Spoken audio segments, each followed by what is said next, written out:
Mas o Lula, pelo que a gente apura também, conversando com pessoas que são próximas, não é muito a dele essa coisa de estar na live, fazer live todo dia.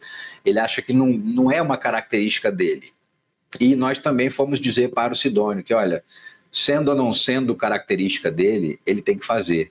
Porque quando ele não faz... Dá para se permitir esse luxo de perfil hoje? Pois é, então, quando ele não faz, quando ele deixa essa avenida aberta, quem trafega nessa avenida são os extremistas, com a mentira, com a desinformação, né, bagunçando o cenário político. Então, assim, não dá mais para se ter esse luxo de falar, não é meu estilo, não é meu jeito. O Lula tem uma capacidade de comunicação fora do normal. É um homem fora do normal num palanque, assim. Até quem não gosta do Lula admite que ele tem uma capacidade de comunicação fora do normal. Só que agora o governo precisa entender que essa comunicação tem que ser direta. Porque quando ela for direta, a imprensa, os meios de comunicação tradicional vão continuar cobrindo do mesmo jeito. Se o Lula fizer uma declaração para a Folha de São Paulo, ou se ele fizer uma declaração na rede social dele, a imprensa vai cobrir do mesmo jeito. Toda a imprensa, não só um veículo ou dois, todo mundo vai cobrir, porque toda vez que o presidente fala é notícia. Só que se ele falar sem intermediários, vai eliminar muito desses dias que me disse, dessa mentirada, dessa confusão que é gerada nos fatos que envolvem o Lula. Quando ele fala diretamente com as pessoas. E quando ele fala diretamente com as pessoas também, não num tom professoral, mas num tom de quem está conversando no boteco. Porque é isso. Essa é a comunicação de hoje em dia. Porque a gente fala direto com as pessoas.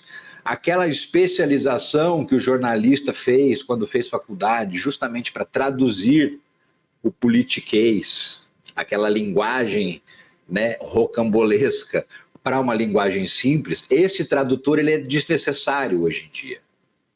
Então nós não podemos abrir mão de ter o Lula participando do debate público de forma direta, diária, inclusive, muitas vezes, privilegiando a rede social em relação aos veículos de comunicação.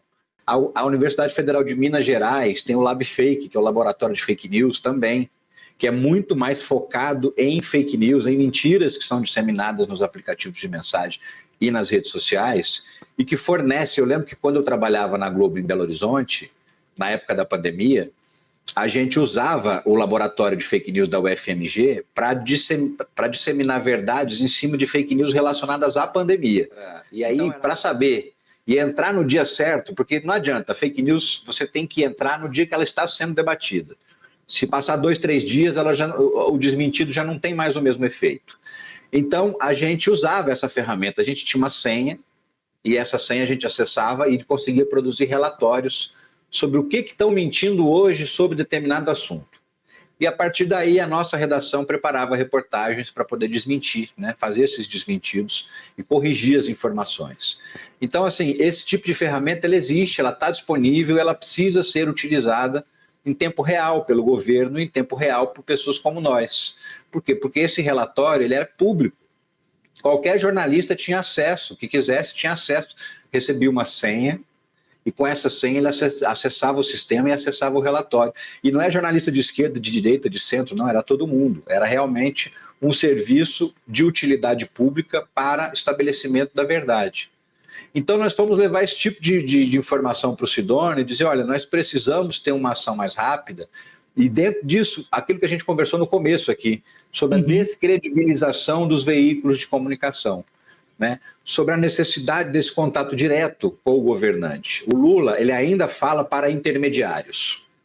Ele fala para a imprensa traduz do jeito dela, e sempre do jeito errado. A gente acabou de dar o exemplo da Janja, né? Sim. E isso chega atravessado, é um telefone sem fio, que quando chega na ponta final, que é no cidadão brasileiro, o padeiro, o marceneiro, o administrador de empresa, a manicure, quando chega nessas pessoas, chega enviesado.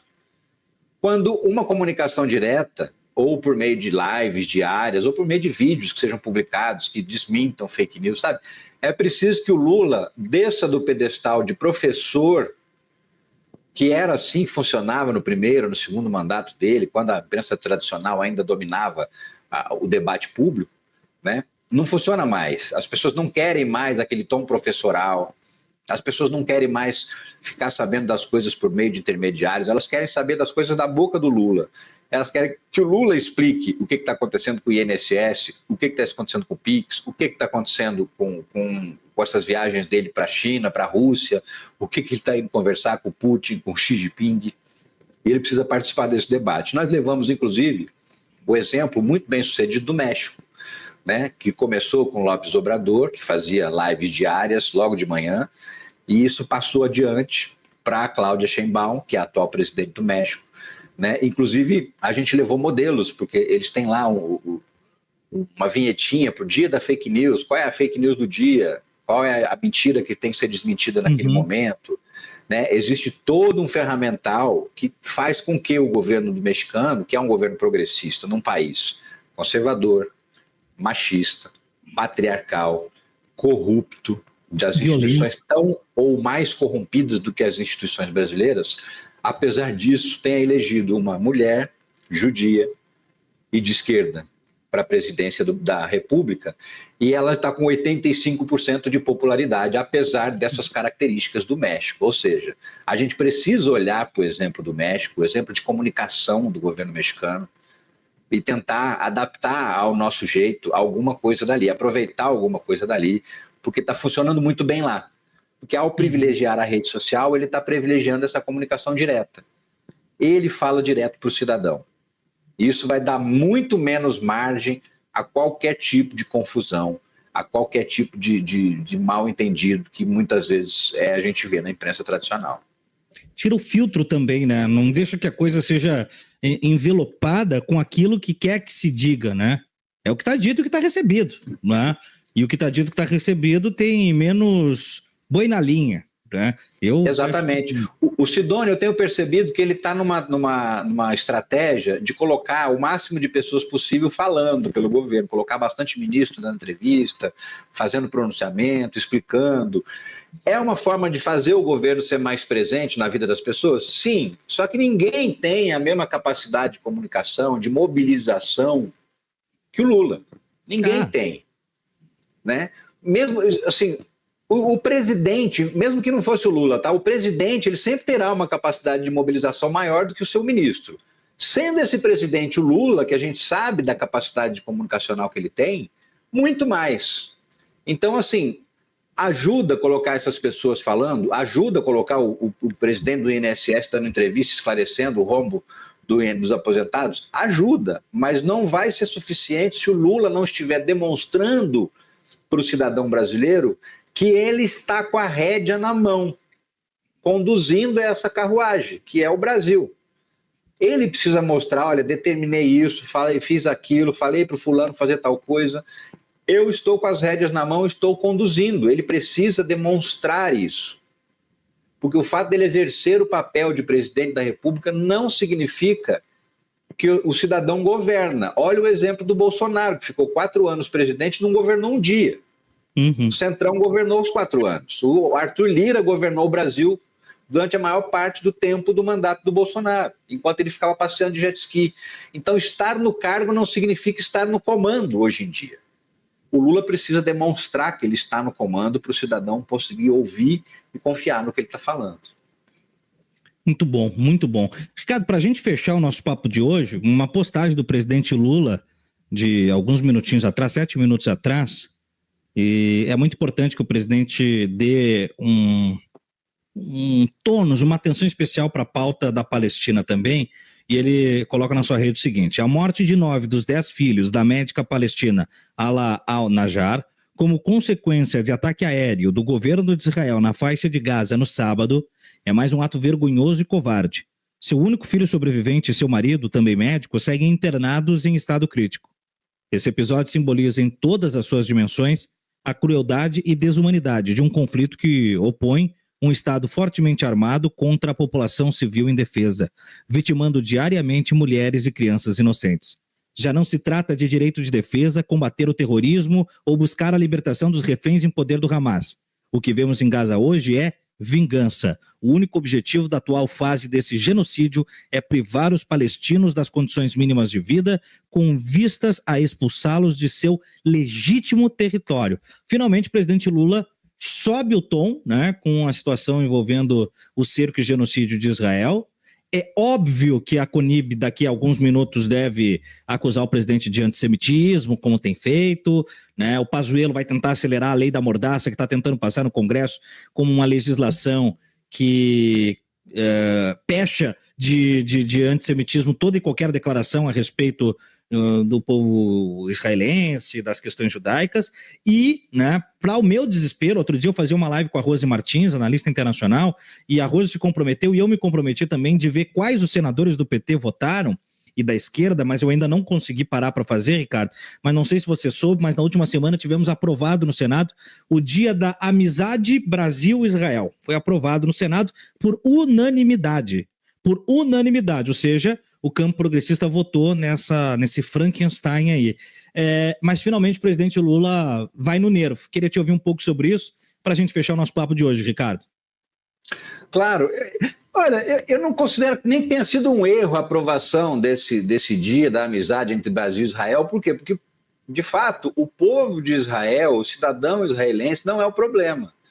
O problema é o governo de Israel, né? O que está provocando tudo isso é o governante da vez que está ocupando o cargo de liderança. É mais entre estados do que nações, né?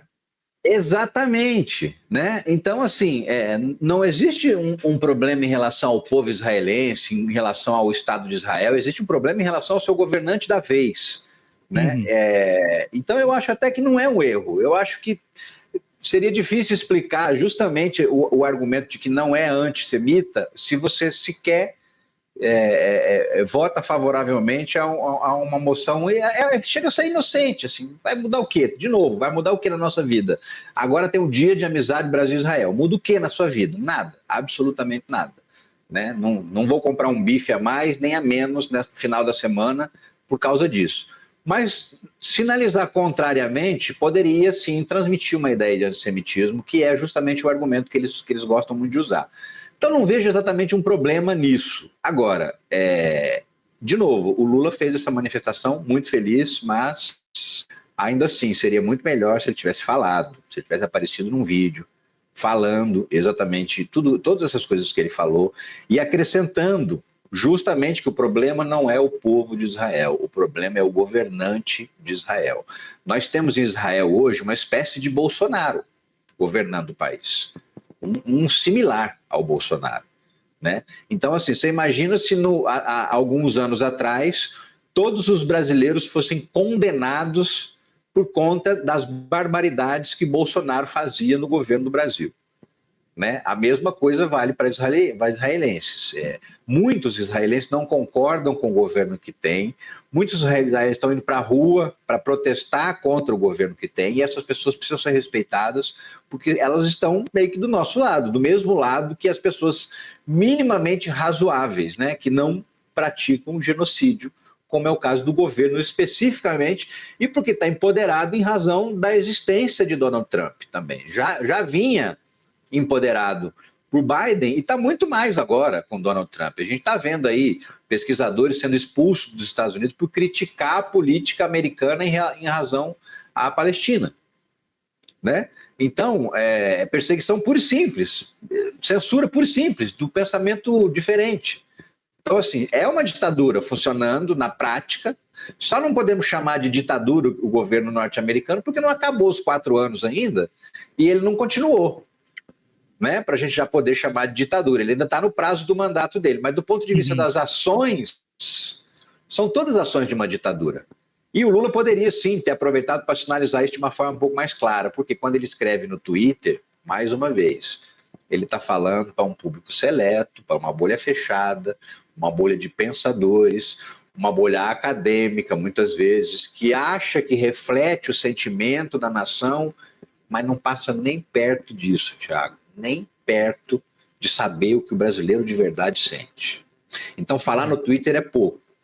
Tem que gravar um vídeo falando tudo isso aí, colocar em todas as redes sociais, esclarecer sempre que o problema não é o israelense, o problema é o governo israelense.